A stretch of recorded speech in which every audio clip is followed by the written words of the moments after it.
So my newest book, Healing, that came out in April, is about me as an oncology nurse, then becoming a breast cancer patient, and how seeing care from the patient side was so eye-opening in not a good way, because I suddenly saw how little compassion or empathy is built into the system. That was Theresa Brown, New York Times columnist and best-selling author. She's our guest for this episode. We talk about her career in oncology and hospice nursing, how she became a writer, and her latest book, Healing, the personal story about when she moves from nurse to breast cancer patient and survivor. Hi, I'm Xian Xiao. And I'm Sammy Winemaker. We talk to people who have information and tips on how to unlock a better illness experience. The waiting room revolution starts right now. Oh my gosh. Hello, Xian. Hello, Theresa. Oh, hello, Sammy. We are excited to welcome to the podcast today, Theresa Brown. And I am excited to be here. People may not know this, but you started with a PhD in English, but then you pivoted your career into nursing. So I'm curious, what drove you to make such a big career change? Yeah, this is what I call the $1 million question, as in people feel like you would have to pay me $1 million to make that same change. Now with inflation, it's probably 2 million. Because I've been a nurse for over 10 years now. But so my dad was a professor. He's retired now. And growing up, I would see him and I just felt like, wow, that just seems like the best job in the world. You're with young minds and you're talking about ideas, but you're also helping people at an important time of their lives. And so I got my PhD and I was teaching at Tufts University in Boston here in the US. And I just felt like, wow, this is not really my dream job. Like, I like it. And so then it's kind of like, wow, I spent 6 years getting a PhD.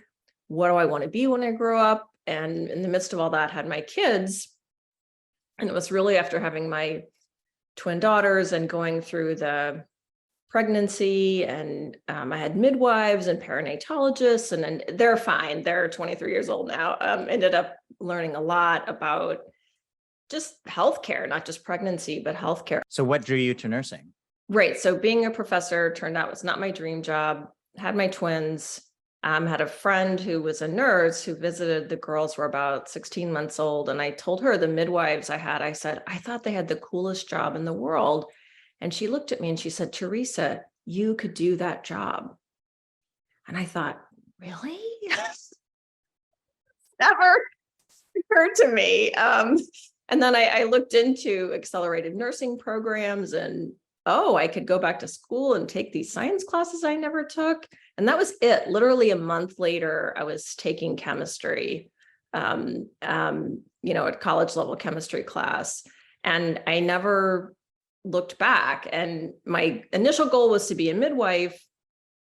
Then once I got into nursing school, I found out, wow, bedside nursing is such a great job. It just doesn't get the respect it deserves and doesn't get the, pay that it deserves, which is why nurses are striking all over the world. But, it just is such a fabulous job. And I really fell in love with bedside nursing. So yeah, when people ask me like, are you crazy? Like, you gave up having summers off to be a nurse? And that did kind of give me pause, like, but, but actually I have no regrets. I've never looked back. Like, when did you become both clinician and writer?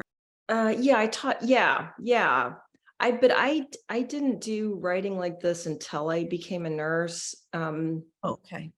Yeah. And actually it was, I was still a pretty new nurse. I had a very bad patient death, and which when I talk about this, I found out is a pretty universal experience for nurses and doctors. And again, I don't know why, but school doesn't prepare you for that. Like, just doesn't talk to you about, people can just die really suddenly and dramatically, and it's horrible, which is kind of another topic. But anyway, I couldn't get it out of my mind. And so I thought, well, I'm going to write this down and then it'll be out of my mind, which doesn't work. But I liked what I wrote.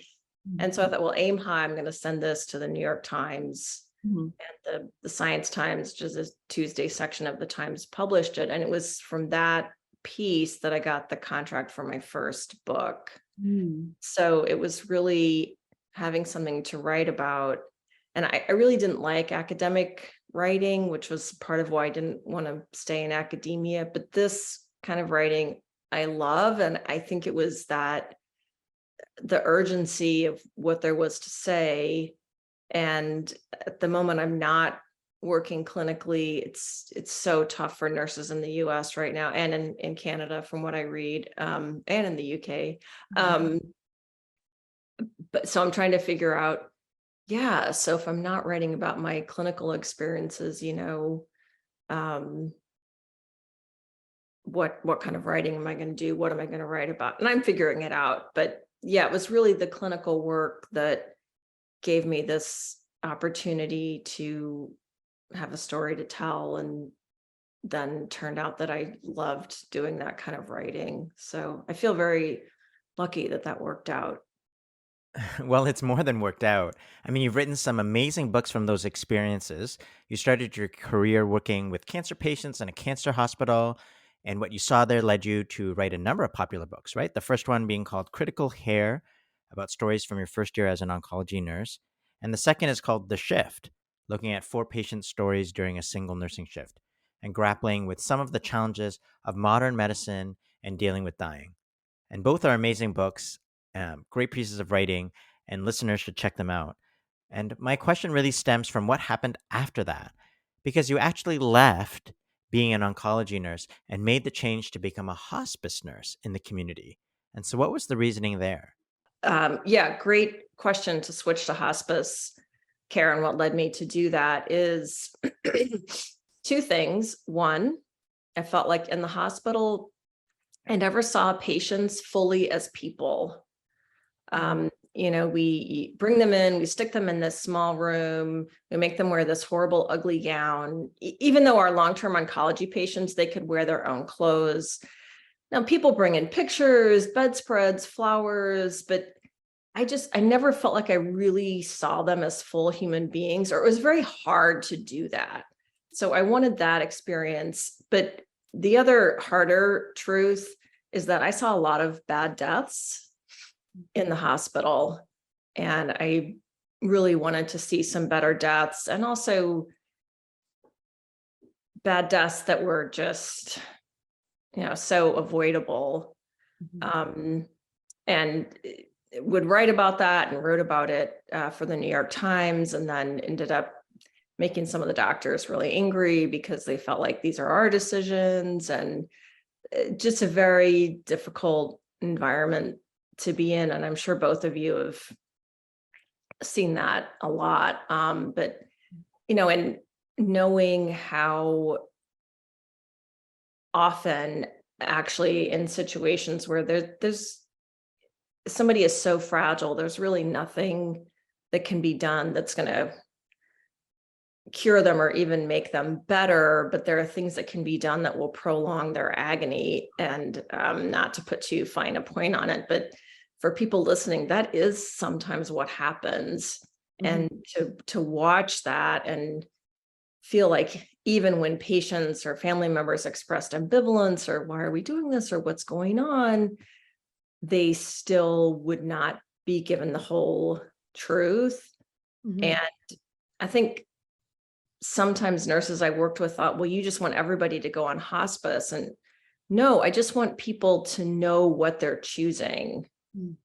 If somebody says, no, I want to die in the ICU, I want every possible tube in my body. If there is a 0.001% chance that will save my life, I want that. Most people, what they've been through and they're suffering at that level, they won't make that choice, but they weren't told what they were actually choosing. And I'll just tell you one story along those lines. I worked with bone marrow transplant patients, so we really got to know people, and they would leave and come back. And this woman's husband was the patient. He was not my patient that day, but this is how desperate she was. She came up grabbed my arm in the hallway and she said, I feel like everyone else knows something that I don't. And, that's just terrible. Isn't that horrible? Yes. Honestly. But you know what? It's true. And so we can't deny that. There is so much that we know as doctors and nurses that we could share with patients and families. But there are all these assumptions, misconceptions, and man-made barriers that prevent us from feeling invited. Or in addition to that, it's we just assume that they're not going to want to have all the information. And so we're like protecting them from it in a way, but we're protecting ourselves from having to talk about difficult things. There's this weird vortex that patients and families pick up on, like the person you're talking about saying, like, I just feel like everyone's talking about me, like something's being held from me. That is such a terrible feeling in a situation where you want to be uber trusting. Right. I And know. and by the time people get on hospice, they're pretty much always angry. And a very good friend of mine who's a pastor once said, well, don't you think some of that's displaced anger? Like they're angry at the disease and they take it out on you. Yeah, no, it's because they have not been told the truth and they're furious about the whole situation they found themselves in. It's like, yeah, it's so hard to explain it because it sounds like it's so intentional, right? When it's not. Like, it's not like nurses and doctors and healthcare providers are purposely lying or keeping things from. It's not that. And I know that's not what you're saying. That's not what I say and CN says. It's what you're not saying, though, that is harmful. Even if it's not intentional, it's neglecting to go there into those corners that can be harmful. And it's not usually the illness. The illness has its harms, and of course, but it's the way it's what we don't do that's harmful, actually. Yes. More than what we do. Like for example,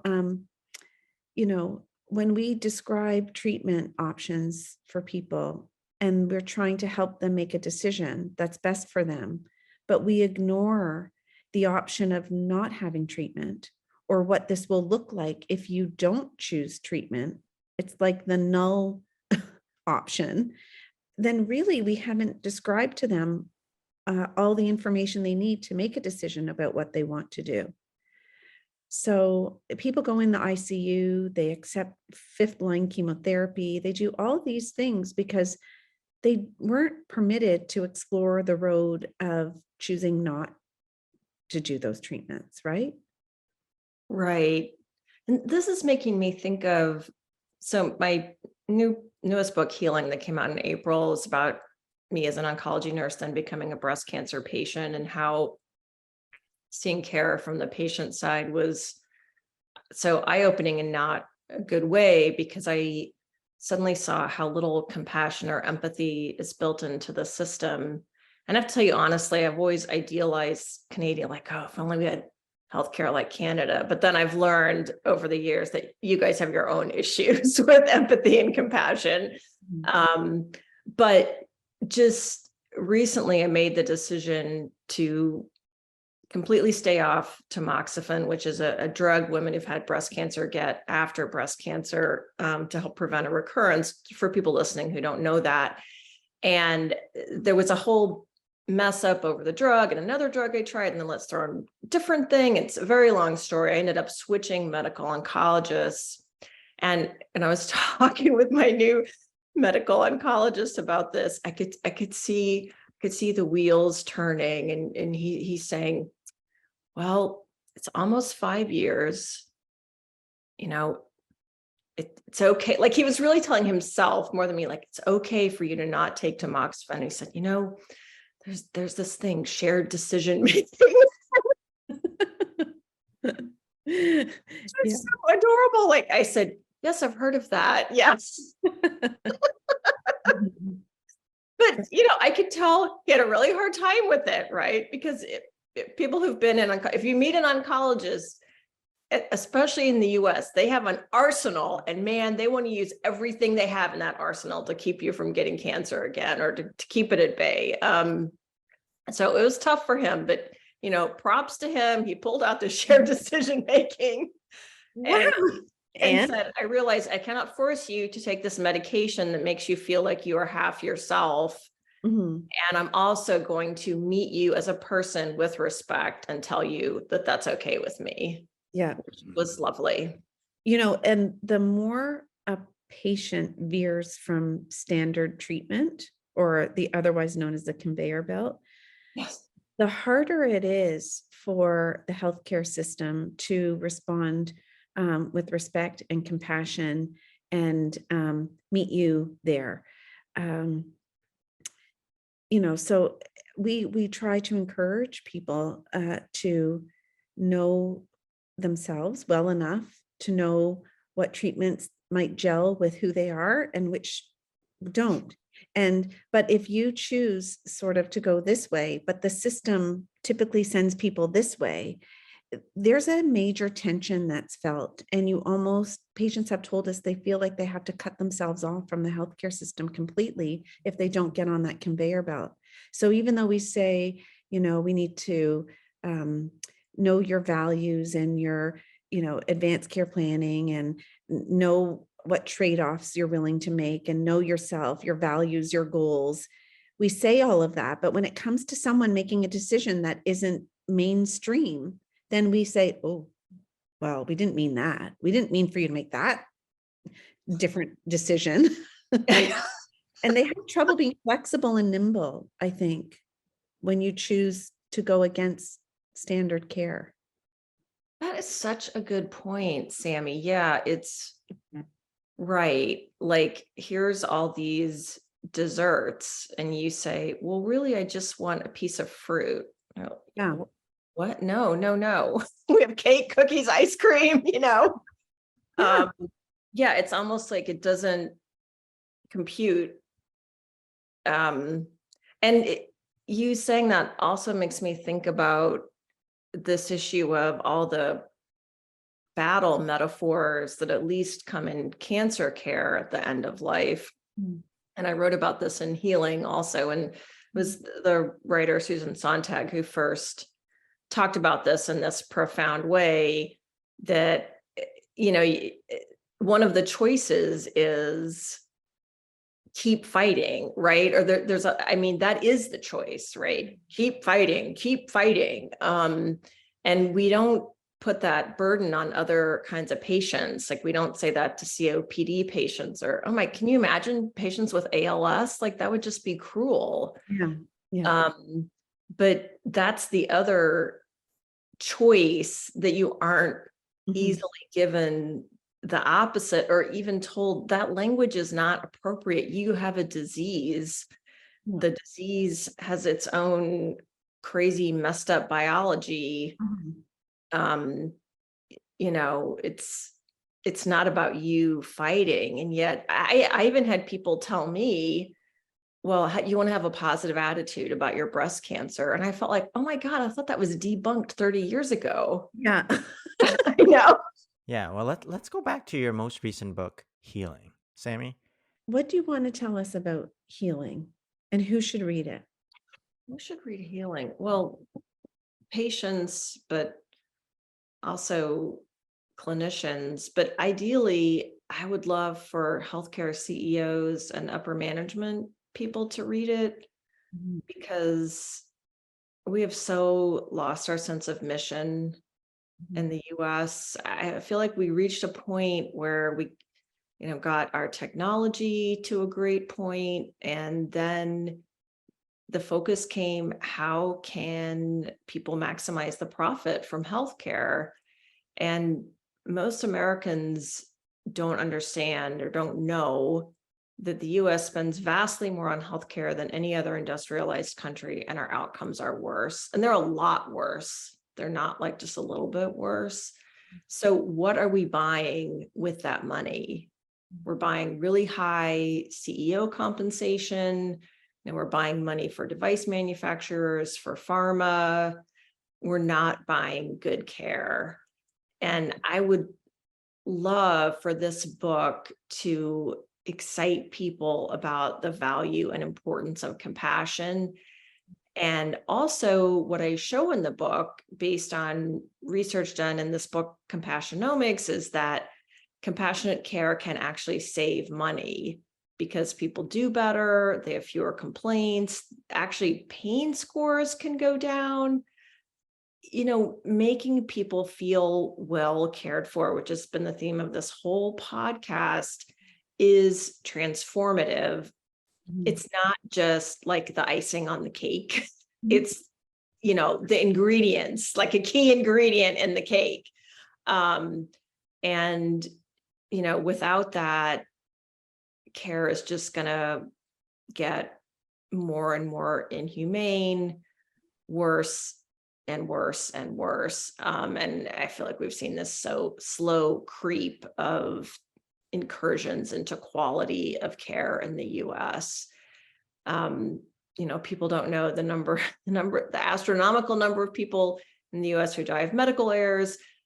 It sounds like I'm getting off topic, but the point is, if we have a system that's looking out for people, you're going to have errors go down. You're going to have the kind of mistakes that lead to bigger problems go down. Just everything would be better for patients and for clinicians, because most people got into healthcare because they want to do good. Mm-hmm. And getting back to my point about becoming the assertive patient who asks questions, the other reason why that can make a difference is what I just said. Most people got into healthcare because they want to do good. And by asking questions appropriately that are about your care, that get to people's expertise, but also can pull at their hearts. Mm-hmm. And they can say, who cares? I'm supposed to be done in 15 minutes. I have a human being in front of me who doesn't understand what's going on inside their own body. And I'm going to take 5 minutes and I'm going to explain that. Maybe I'm even going to take 10. It's what everyone in the system needs. And so that's my hope of healing. And I would say the book is really kind of a hope, a prayer. It's my most personal book, and it's my book that's most wanting to make change. I love what you just said about how being an assertive patient can help reorient the clinician back to their own sense of compassion, because suddenly you're off the cog or the conveyor belt, and you've forced a pause by asking a question that stopped them in their tracks, maybe, and in a way it like jolts them, and oh, this is a person, this is a human, and this is actually why I did go into medicine. And so maybe instead of people being scared that they're going to be labeled a difficult patient, that they should feel a sense of accomplishment, that you are putting a person's face back, into the equation by bringing your own personal questions to the table. It is therapeutic then for the clinician to respond as a human instead of a robot. So many students say when they come and do palliative care, this is exactly the kind of care that brought me into wanting to be a doctor. Wow. But I forgot it in all this training I've been doing that took the human side out of me. Palliative care brought me back to my calling. And so I think as a patient like you were a patient, Theresa, you can bring a doctor or nurse back to their calling by jolting them, like I said, by bringing very human and important and personal questions to them. I never thought of it that way, actually. Your book is really important for all the reasons that you mentioned, for patients, for clinicians, for CEOs, administrators. It's personal, and it's an important piece of advocacy for sure. I read Healing, and it really is your most personal piece of work to date. And you really show the struggles inside a patient's mind at various decision points, even for a disease like breast cancer, where survival rates are very, very high, like over 90% and more. But I think about some of the patients with diseases with worse prognoses, and really for every illness, all the decision points along the way, and how each and every one of those decisions will affect their lives in profound ways, including all the way up to end of life, but even before that. And that's why decisions around end of life, which are so individualized, I really think it's so important to bring what matters to you forward. I mean, people can disagree about what's appropriate at the end of life. And well, I would want that fifth round chemotherapy. And that's great if that's what you want, but other people would make a different choice. I mean, I feel like we're saying the same thing. We're repeating ourselves, but at the same time, it's a point that gets lost over and over and over again. Because you call it the conveyor belt. I call it the treatment train. Like once you get on the treatment train, it's hard to get off. And that's what we need, switches, or let's stop the conveyor belt. Is there a different conveyor belt? Can we just move you off the conveyor belt? And, at least in the US, the whole system is geared toward more. Let's do more. What more can we do? And there's economic reasons for that. There's training reasons for that. There's ideological reasons for that. But what I try to do is say, let's bring this back to the patient. It's the patient's life. This is the end of this person's life. And so we need to let them think about, how do you want your life to end? And the thing is, anyone who gets to really think about for themselves is lucky, right? Like you're so lucky we're all going to die, right? So if you get to think about how do you want to leave this earth and you can have some control over that, I have to see that as a blessing. And that's where I'm coming from.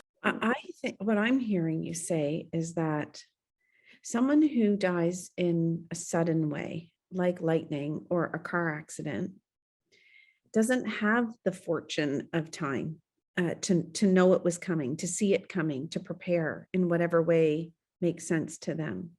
There is a luxury, an ironic luxury of having a diagnosis of a known progressive life-limiting illness that has a known rhythm and pattern to it with known chapters, where you can get a roadmap if you wanted it, what this is going to look like. Even if you get ALS is well documented, same with Parkinson's and dementia. The silver lining here is time, and time is currency, right? Because if I get dementia and I know the average life expectancy is maybe 10 to 15 years with Alzheimer's, I can start wrapping my head around that after I adjust to that big news and start saying to myself, well, looks like the average person in my situation might have 10 to 15 years. And this is what it's going to look like, the average person. So what does that mean for me, Sammy? How do I want to spend that time? What do I need to prepare? That's very different than a car accident. If I have ALS, I might have between 2 and 5 years, and it's going to look a certain way. These things are well mapped out and they're well known. They should not be withheld from people. People have the right to steer the last chapters of their life. It's not for nurses and doctors to decide what bits and pieces and scribbles of information we're going to leak out to patients and families when we think it suits them. They have a right to know there's a pile of information, and that time is power. It's power to the person. I agree with you completely. It's not that you want everyone to go on hospice, but it's about people knowing that time is limited and you have the right to decide how you want to spend that time. It's the ultimate form of control when you can't control the disease. You talked about how hospice is about being the choice. of how they can end their life. And I think the waiting revolution is really about not just thinking about the end, the last weeks and months, but really recognizing right from the diagnosis that you have a disease that will be with you and it will probably be the cause of your last chapter, and your death. And that could be many years, actually. And all of that time and those decisions are things that with more information, you might, make different choices. So I think we are trying to go upstream, and we try, that's the word we use, but it's not that easy. And so I wonder, have you seen things that allow people to be able to infuse the philosophy of hospice or the palliative care approach earlier, which is just good care, which is just caring medicine, shared decision making. But all of these things, have been twisted and are scary to the public. When we say palliative care, palliative medicine, or hospice, it scares the public because they're thinking death and dying. So we have tried to talk about the elements of that upstream, but it's still a challenge. I mean, it is still the thing that we are facing. And I just wonder what your thoughts are of how we can actually go upstream.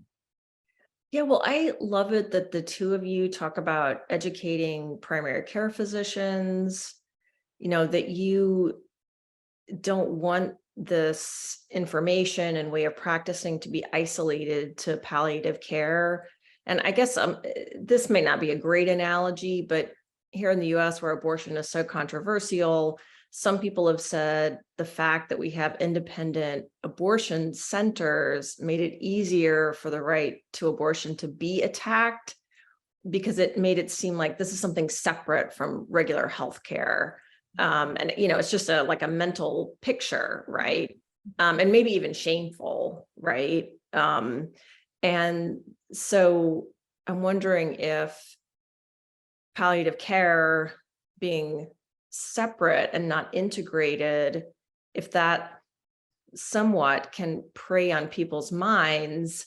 But then I know, Sammy, you've talked about in your online stuff about you end up being the cavalry, even though you don't want to be, but because you're the person who comes in and actually tells the truth. And then the family says, oh, now everything we've been seeing makes sense. Mm-hmm.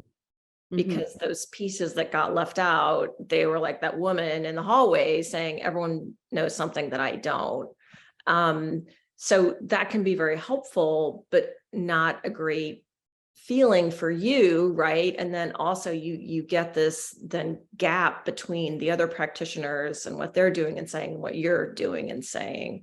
Mm-hmm. So I really am impressed with you guys having the idea of, can we get more regular physicians on board with this instead of splitting off palliative care and trying to find more ways for palliative care to embrace what it does.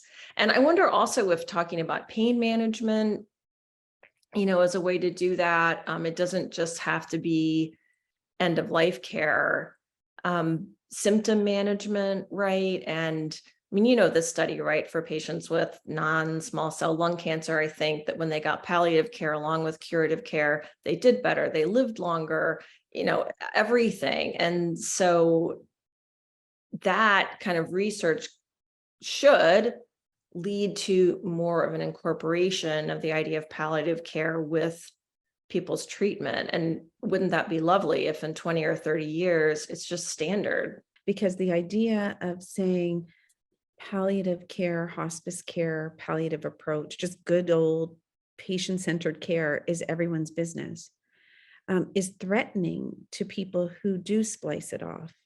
And for my specialty, palliative care, it's like I'm saying, we don't need us, but we do need us now because it's not being done well, and it's absent from the curriculum of all nurses and all doctors. Pretty much, it's just serendipitous, or you might just decide to, take it as an elective.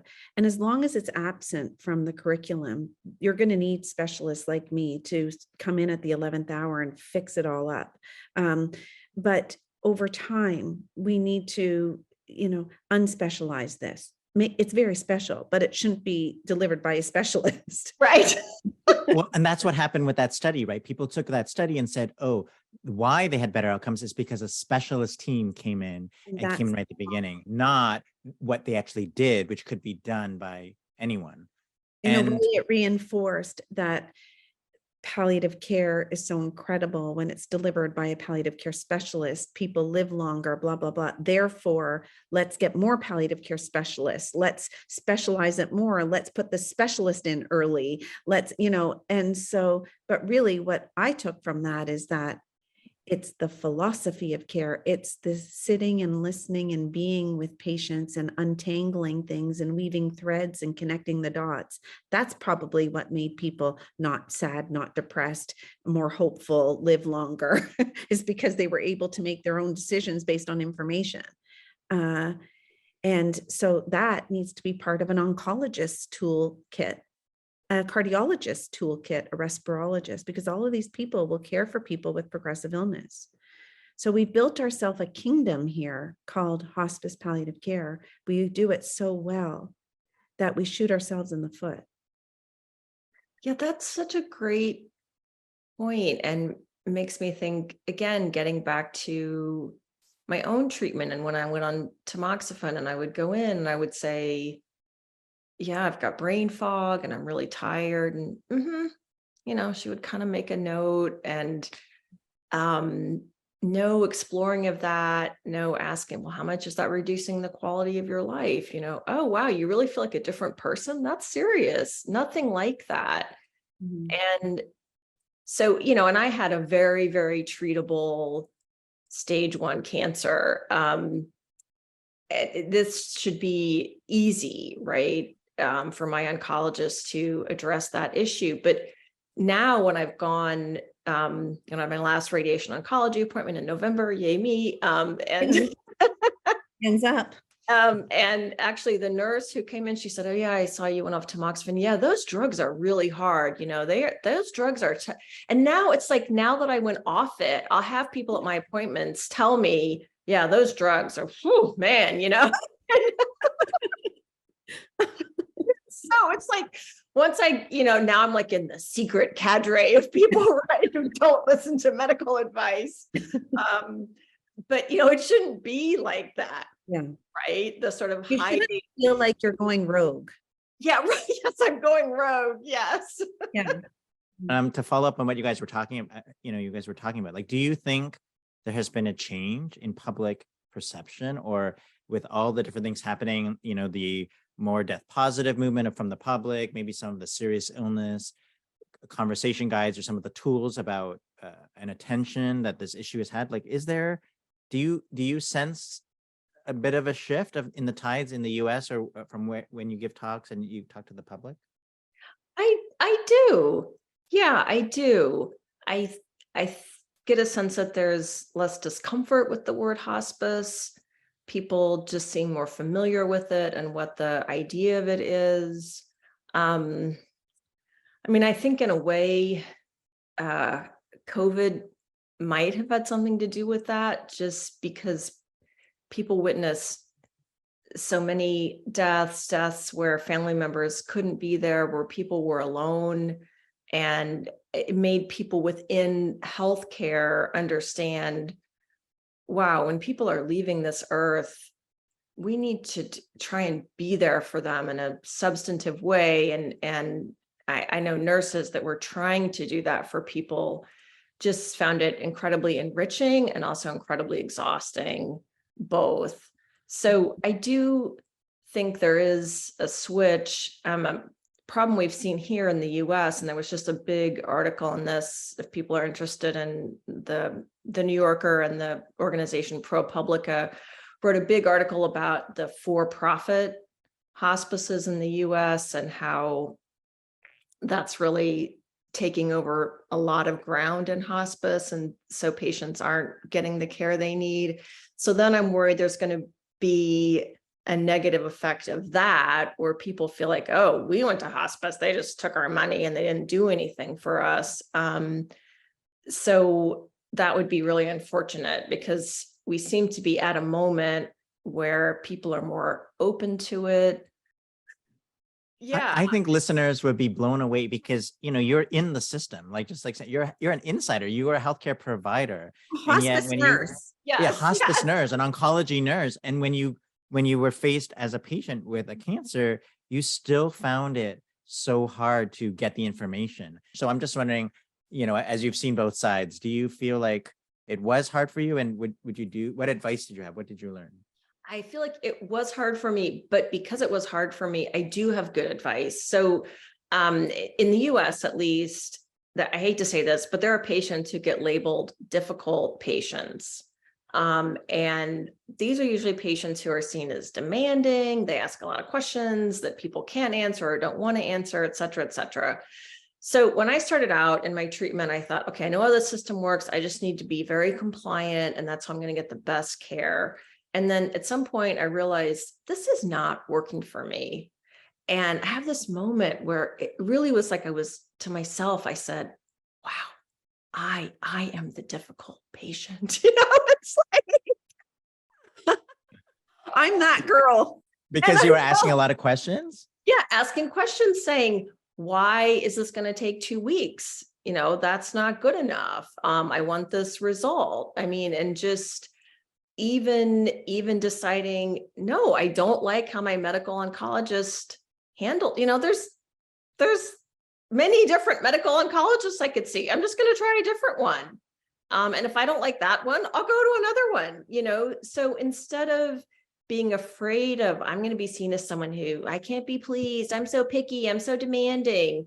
Like, no, I want to understand my care. If I have a question, I want it answered. I do not want information withheld from me, which was part of what had happened. And so what I am encouraging people is ask and keep asking, be polite, because if you think about, if someone's getting angry at you, what's a reaction, right? You get into a fight or flight mode, your heart starts racing. So if you yell at clinicians, that's not going to get you what you want. But just, I don't understand. I need you to explain that to me. If you can't explain it, can you bring in someone else who can explain that to me? Call every day if you have to, call twice a day, insist, say, why is this going to take so long? Why can't it be done faster? And really push for what you feel like you need. And if more people would do that, I think the system would have to adjust. And, we're bombarded in the US with this, all doctors only have 15 minutes to see every patient. And I realize it's kind of like a message, like they're trying to indoctrinate us, right? Like, don't expect too much. Everyone only has 15 minutes. No, go in and expect what you expect. This is your body, your disease, especially people way sicker than I was. You need to know what's going on. And only if we, start a bottom up revolution like that, are things going to change. And call back, get answers. At one point, I wasn't getting a result of my first year mammogram. It was a 3-day weekend. And my husband, who is not on social media at all, said, go on Twitter. And it worked. The head of radiology read my mammogram and called me. Now, I don't know if that's going to work for everyone, and I don't like doing that, but it did get me the care that I needed, and it shouldn't be that way for people. And so I tell everyone, expect what you expect. You expect kindness, clarity, full information, complete answers. Every single time should be like that. And it shouldn't be such hard work. You're the one who's unwell. Yes. To work so hard. But I'm just listening to you say that when you're the only one doing that, being that difficult patient in quotations, which you're not, it makes you stand out more in almost a negative way to the healthcare system. Whereas if everyone acted the same way or came to their illness story with the same vibe of being respectfully assertive, right? Then you can't label everyone difficult patients. They're a new kind of patient. They're a brave new patient is what they are, that had rights, and are their own best advocate. It's upsetting that you would have to work so hard to understand what's going on in your own body. What's next for Theresa? So you're not working as a nurse right now. First of all, I want to know, do you think you're going to go back? And secondly, if not, and you're writing for sure, like, where's your mind at now? Yeah, I really miss clinical work. And so, if the healthcare environment changes, I feel sad that nurses are striking, but say the nurses just went on strike in New York. They won 19% pay raises. They won a commitment to better staffing. So if the healthcare environment changes in a way that it seems like, wow, I think I could go back to work without it making me crazy, that would be nice. But I'm also writing the newsletter, figuring out the next book. And living life. Yeah. But the cancer is behind me. I'm figuring out once again who I want to be when I grow up. Theresa, thank you so much for joining our podcast. It was awesome to talk with you. Oh, thank you so much. Yeah, we're big fans of yours. That's for sure, Theresa. It was such a pleasure to talk with you guys. Our meeting in Montreal was so auspicious, and may the conversation continue. Thanks for listening. Don't forget to rate, review, and subscribe if you haven't already. You can visit our website, waitingroomrevolution.com, to learn more about our movement and how you can join it. The podcast is produced by myself, Kayla McMillan, Valerie Bishop, Shilpa Jyothi Kumar, and Maggie Sivak. Our theme music is Maypole by Ketsa.